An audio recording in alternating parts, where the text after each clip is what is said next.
عودة دوري ابطال اوروبا ولكن بنظامه الجديد. هلخص لك كل حاجة، بس ما تنساش لايك وشير وسبسكرايب، ويلا بينا.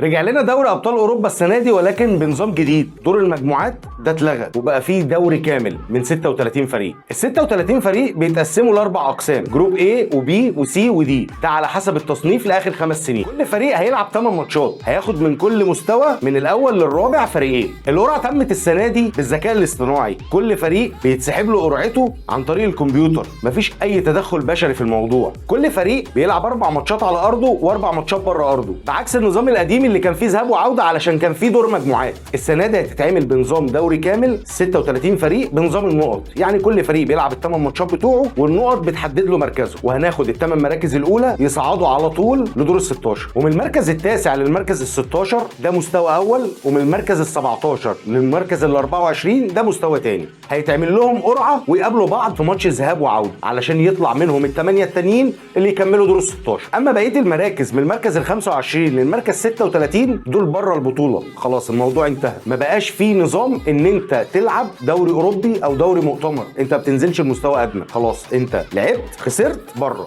من المركز ال25 للمركز 36. ومن دور ال16 لغايه النهائي النظام هو زي النظام بتاع السنه اللي فاتت. وبكده اكون لخصت لك كل اللي حصل في دوري الابطال بنظامه الجديد. وما تنساش لايك وشير وسبسكرايب. وانا ديبو وده ما لعبتش كوره.